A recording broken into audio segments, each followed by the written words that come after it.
Going nowhere. Harminda looked at her watch and then at the traffic outside. The airport was 10 kilometres away and it was already 5:15 p.m. Isn't there a quicker way to get to the airport? My plane leaves in less than 2 hours, she asked the taxi driver. Are you going home for Christmas? He smiled. The taxi was full of decorations. There was green tinsel on the steering wheel and mistletoe under the mirror.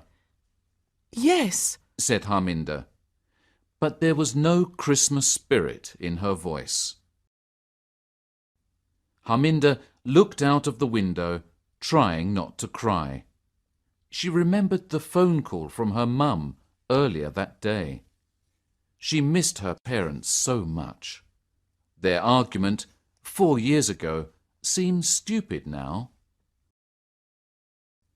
30 minutes later, they arrived at Galway Airport. How much is it? She asked. €15 for you, sweetheart, said the taxi driver with a smile. Harminda gave him a €20 note and got quickly out of the taxi. Don't forget your change, shouted the taxi driver with a €5 note in his hand. But Harminda was already inside the airport terminal. There were a lot of people, and Harminda pushed through the crowd to look at the screens for her flight. Cancelled? Stay calm and read it again, slowly. You've read it wrong, that's all, she thought.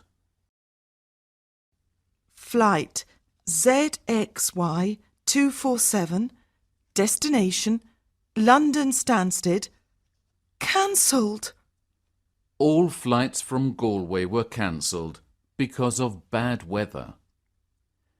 I'm sorry, but tomorrow's flight to London is fully booked. Christmas is a busy time of year, said the man at the ticket office when Harminda tried to find another flight. What about another airport? Dublin, perhaps? Sorry. You don't understand, said Harminda. I have to get to London as soon as possible. My dad's ill. I really am very sorry, the man said sympathetically. You could hire a car. It's a long journey, but if you need to get there quickly... As Harminda ran towards car hire, she saw that there were only 2 women waiting, and she started to feel hopeful. I'm sorry, but this is the last car, she heard the assistant say. But I was here first, shouted a tall, blonde woman. Only because you pushed in front of me. I'm getting married in 3 days. I have to get to London, shouted an Irish girl in her late 20s. And I've got a very important audition, said the blonde woman. Excuse me, interrupted Harminda. Did you say that there's only one car? Yes, and it's mine, said the blonde arrogantly. No, it's not. The argument continued. Harminda wanted to cry, but then she had an idea. If you 2 are going to London, we can share the car. What do you think? We can share the driving and the cost. The 2 women looked at her in silence. They probably think I'm mad, thought Harminda, but that didn't worry her. The only thing that worried her was getting to London to see her family.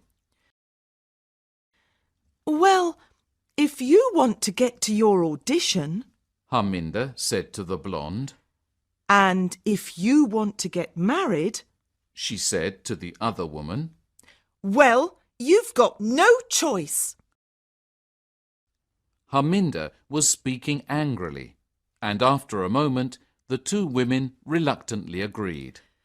Mr. O'Flaherty will be pleased, thought Chrissy, the car hire assistant, as she showed the women their car. Chrissy! Chrissy! A man shouted, running towards them. It was very cold, but he was sweating, and his face was red and angry. Oh, that's my boss. Merry Christmas! She smiled and closed the door. Stop them, Chrissy! What? It's okay, Mr. O'Flaherty. They've paid. She smiled, waving at the car as it left. That car was reserved, you stupid girl! He shouted. Chris's face turned red. She didn't see the three businessmen as she ran into the airport, crying. "Where is my car, Mr. O'Flaherty?" asked one.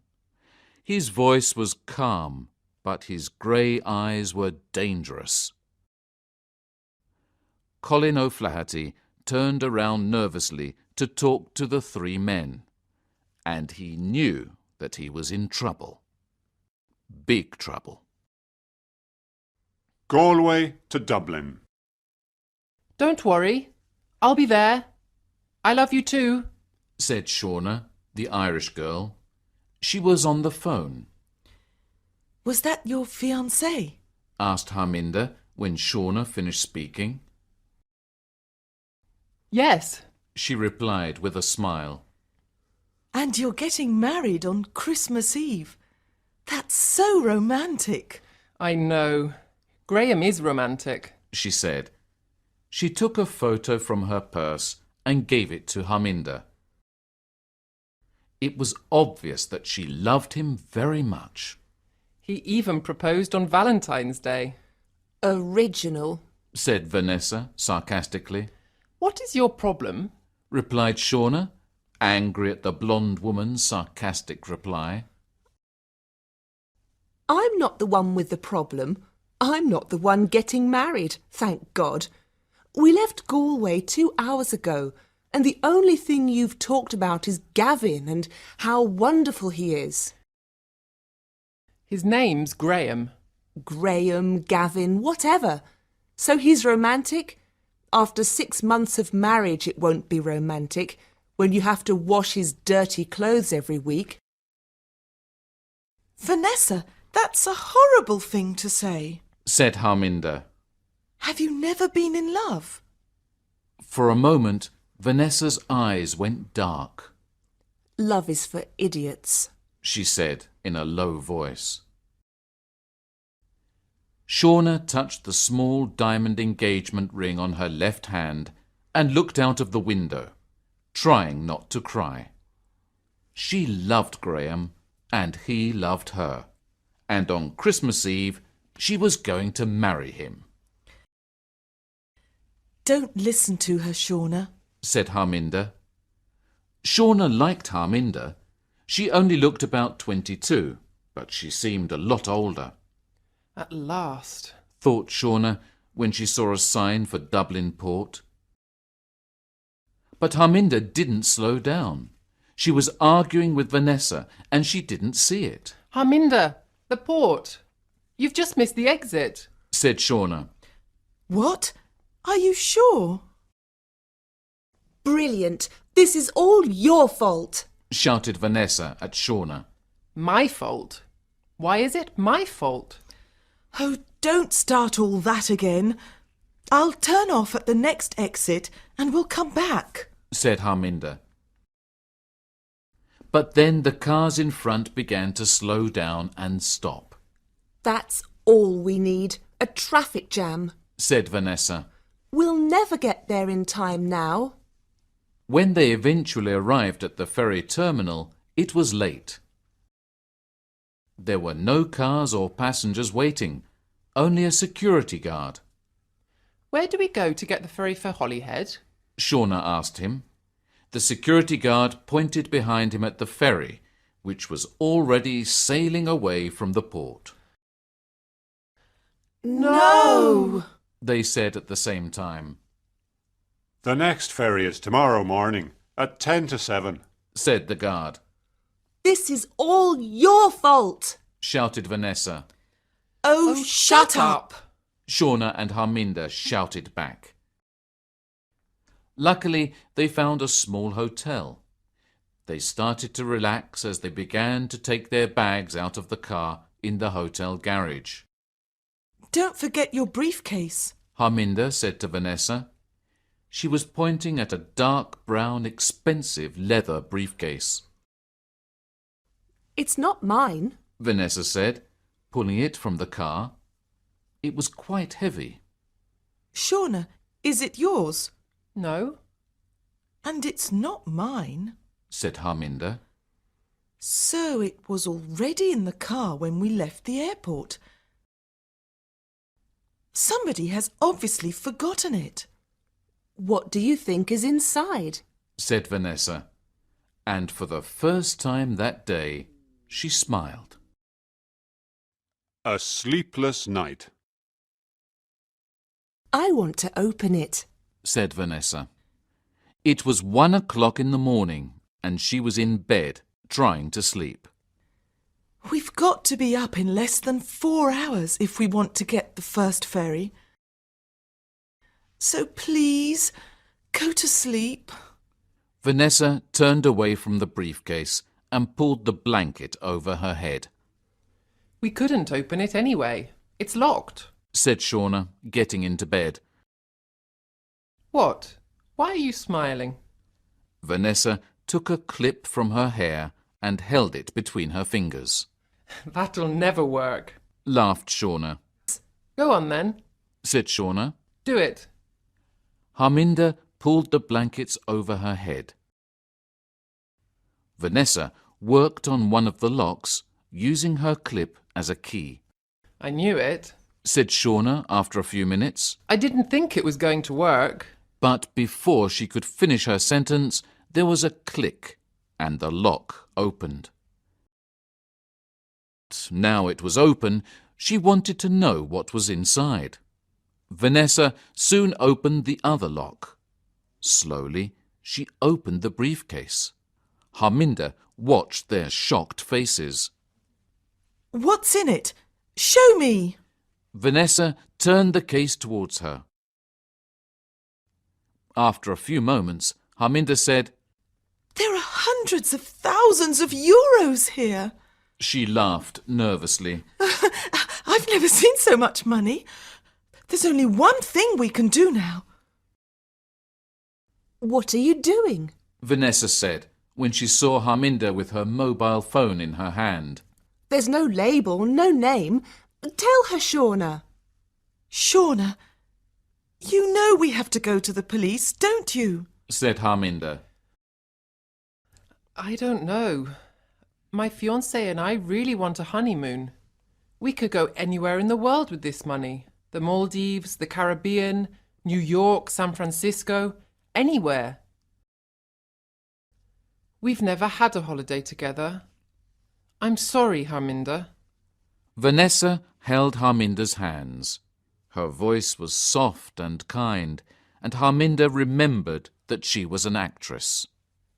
With this money, you could pay for the best doctors. Harminda's phone started to ring. How's Dad? When the phone call finished, 10 minutes later, her cheeks were wet with tears. They're not sure if he will survive. Vanessa closed the briefcase. If we go to the police now, they'll ask us questions for hours.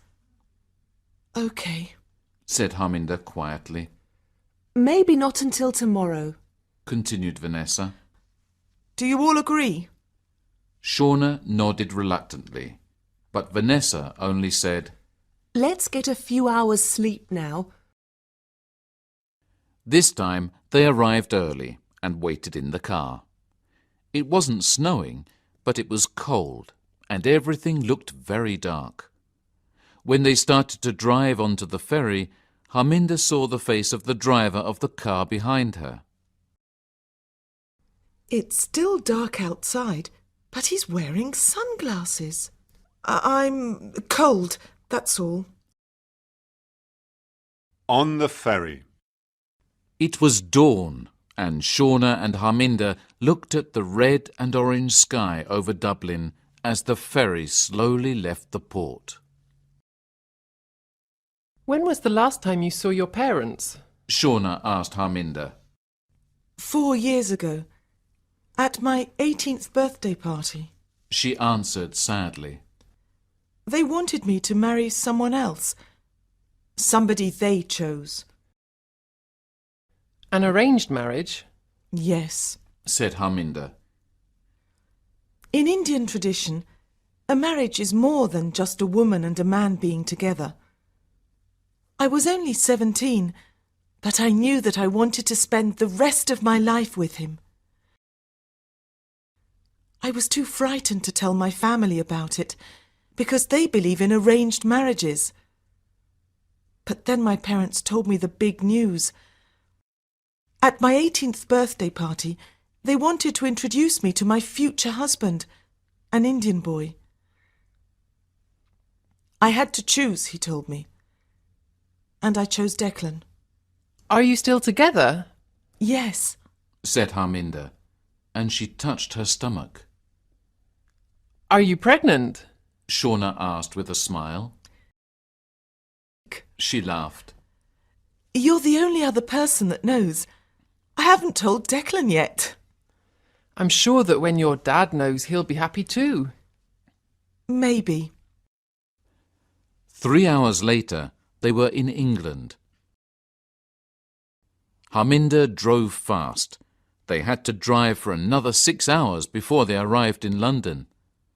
After a few miles, Harminda noticed that Vanessa was looking over her shoulder. What's wrong, Vanessa? Nothing. She said. Can't you drive faster? I'm already driving over the speed limit. Why? No reason. It's only... I don't want to frighten anyone, but I think somebody is following us. Her heart began to beat faster when she saw the sunglasses. Harminda looked back at the road and saw that an enormous lorry was coming directly towards them. She turned the steering wheel to the right and pushed her foot down hard on the brake.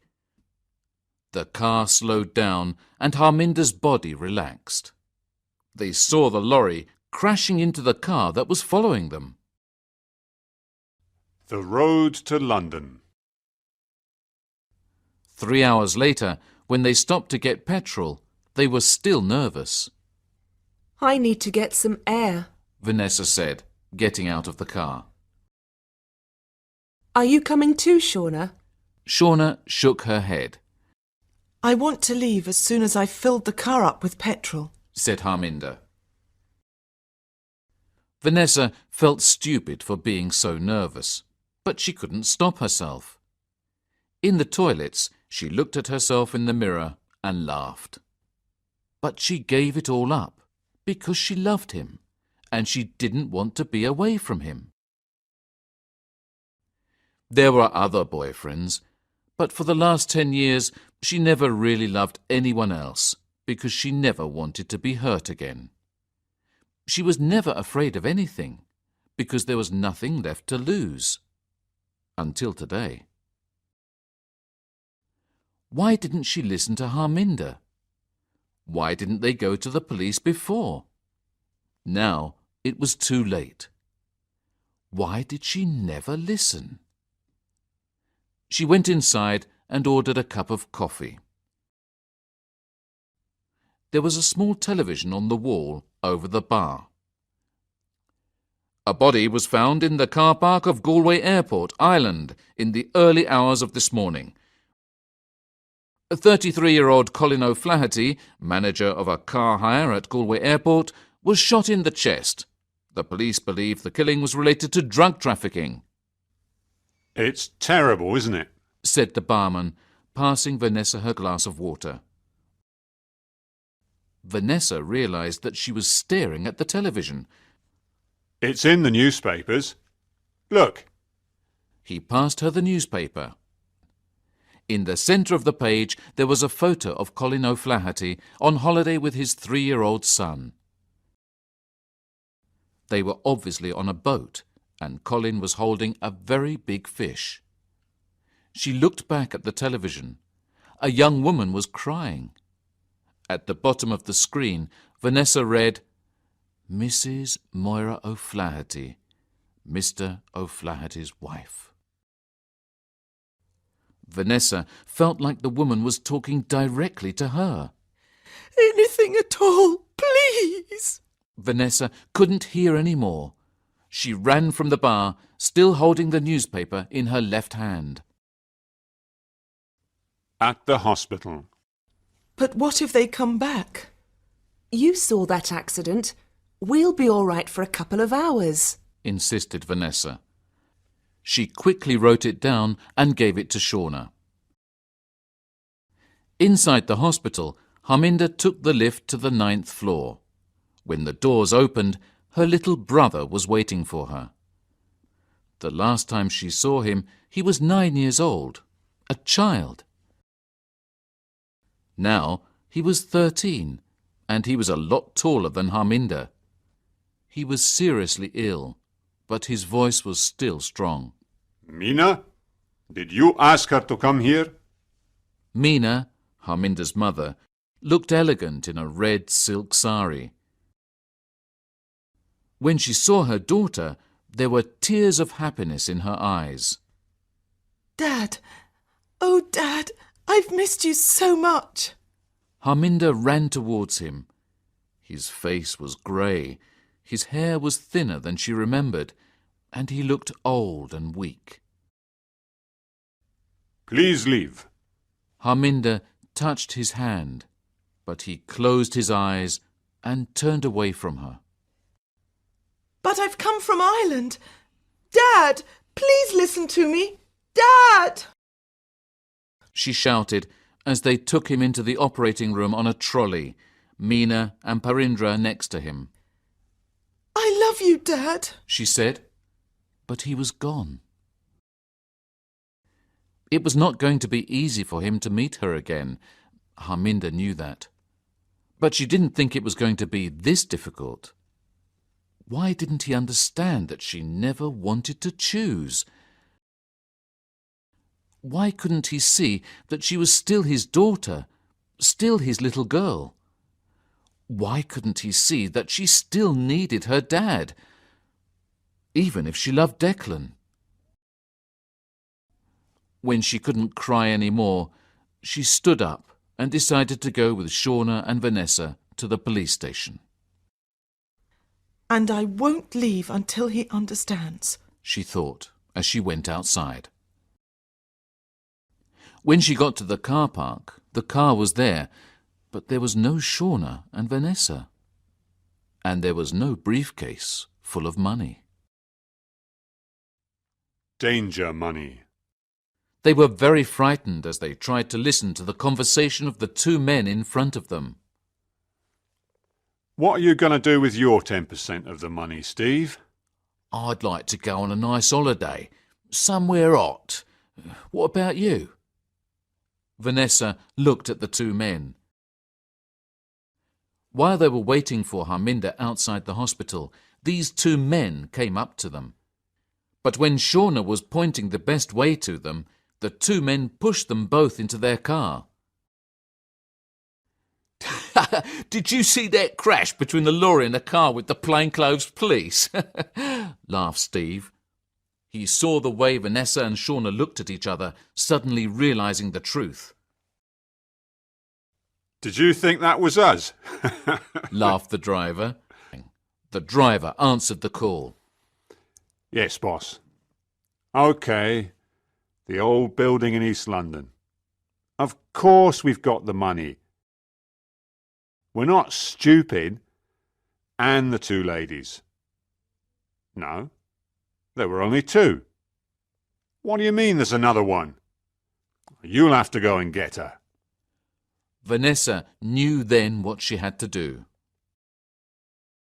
Carefully, she pulled her mobile phone from her coat pocket and started to write a text message. You are in danger. Men taking us to building in East London. Be careful. Man coming for you. Go to police. S and V. It seemed to take forever to write the short message. Hey, what are you doing? Give me that. Steve turned around and tried to grab the phone. Vanessa tried to press send, but he was pulling the phone out of her hand. Leave her alone, Shouted Shauna, pulling on his arm, trying to free Vanessa. The driver was looking at them and couldn't control the car anymore. Steve got out his gun, but Shauna pushed him and he dropped it. You stupid woman! He shouted as he looked desperately around his feet for it.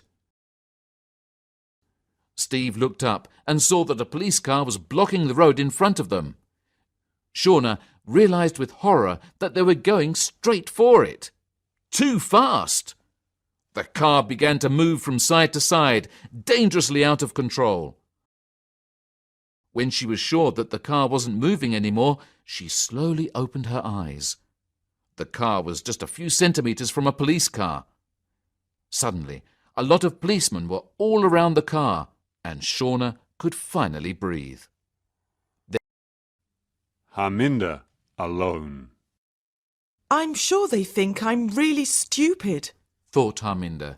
Spend time with your dad before his operation, they said. They weren't worried about me spending time with Dad. The only thing they wanted was enough time to escape with the money. Vanessa didn't want to go to the police. She said that very clearly. She thought that after all this was over, they could be friends. But now she didn't know what to think anymore. Maybe they've gone to get a drink or something to eat, thought Harminda. Without Harminda there to stop her, Vanessa probably talked to Shauna about all the places Shauna could go on her honeymoon. That was enough to go on honeymoon for over 3 months. Harminda could hear Vanessa. Excuse me? Said a gentle voice, making Harminda jump. He was smiling kindly, and when Harminda saw that his arm was in a plaster, she started to relax. I don't know, but I've got a map in the car, said Harminda. She was about to put the key in the door when her mobile phone beeped. She took the phone out of her pocket and began to read. You are in danger. No, this can't be happening. These things happen in films, not to people like me, she thought, reading the message a second time. She looked up slowly at the reflection of the man in the car window. He was taking off the plaster. It was fake. He didn't have a broken arm. He was taking something out of his jacket. Then Harminda realized what it was. Back together. In the glass of the car window, she saw him raise the gun. Without thinking, she turned around and surprised him with a powerful kick. The man fell back. The gun dropped to the floor and went under the car. His head hit the side of the car and he fell to the ground. She quickly dialed the number of the emergency services, 999. Every second seemed like a year as she listened to the ringing. Then a woman's voice answered, Emergency services. Which service do you require? Police, ambulance or fire? And Harminda started to cry. Police, please. Hello, police. There's a man with a gun. He wants to shoot me. I'm outside the Queen Elizabeth Hospital in London. But before she could finish telling the operator everything, there was a loud bang, pain, and then, for Harminda, everything went black. Slowly, Harminda opened her eyes, and her mother's face slowly became clear. What about my baby? Harminda started to feel frightened. Your baby's fine. Harminda saw that there were tears in her mother's eyes. Where were they? What day is it? Asked Harminda. And I'm getting married in Shauna looked excitedly at the clock. about 3 hours from now. I really must go now. My mum is waiting for me with my dress. But I just wanted to see you before. We wanted to know that you were okay. Smiled Vanessa. There was only one more thing Harminda wanted to know, but she was also afraid of hearing the answer. Mum, how did Dad's operation go? Harminda asked. But before Mina could answer, the door to Harminda's room opened. I hope this young man drives his car better than he does a wheelchair, Said Harminda's father. Declan pushed him into the room and next to Harminda's bed. I love you, Declan whispered, and kissed her gently on the lips. Then Harminda's father took her hand. Harminda, when I heard you were shot and in danger of dying, I thought about all those years. I realized that what is important is that you're happy. And if it is Declan, He reached up for Declan's hand. that makes you happy, then I am happy. Seeing her tears, he looked suddenly worried. You are happy, aren't you?